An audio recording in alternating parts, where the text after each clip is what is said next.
경기 침체와 고금리 속에 법정 관리가 필요한 부실 징후 기업이 3년 만에 다시 증가하고 있습니다. 코로나19 이후 대출 만기를 연장해주고 이자 상환을 밀어주고 있는데도 벌써 100개 넘는 기업이 사실상 도산 판정을 받은 겁니다. 일자리도 그만큼 사라진 거겠죠. 최호미 기자가 보도합니다. 경남 지역 중견 건설사인 동원건설산업입니다. 대구에 지은 상가 건물이 대거 미분양되며 자금난에 몰리다 결국 지난달 파산했습니다. 회사 대표는 부도를 막아보려고 연이자 36%짜리 사채까지 동원했지만 결국 실패했다고 털어놨습니다. 이 회사만의 일이 아닙니다. 금융감독원이 금융권에 돈을 빌린 기업 3,500여 곳을 대상으로 신용위험 평가를 진행한 결과 185개사가 부실 징후 기업으로 분류됐습니다.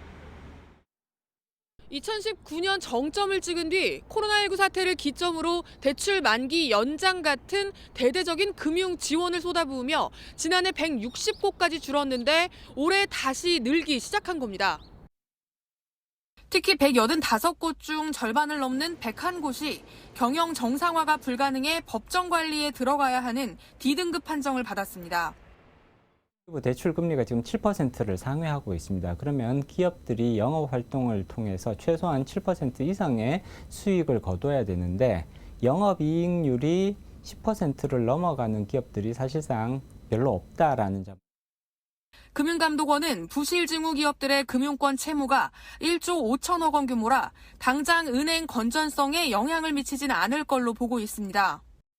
하지만 내년 상반기 경기 침체가 깊어지고 은행들이 대출 조건을 강화할 경우 줄도산을 우려하는 목소리도 나옵니다.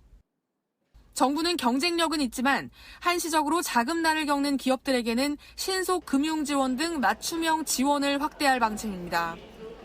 MBN 뉴스 최음입니다. 안녕하세요. 김주하입니다. 공정하고 신속한 MBN 뉴스, 유튜브를 통해서도 만나보실 수 있습니다. 특히 더 많은 뉴스와 라이브를 보고 싶으시다면 오른쪽을 눌러서 구독하시면 됩니다. 어렵지 않죠? 빠르고 정확한 뉴스로 계속 찾아뵙겠습니다. MBN 뉴스를 시청해주신 여러분 고맙습니다.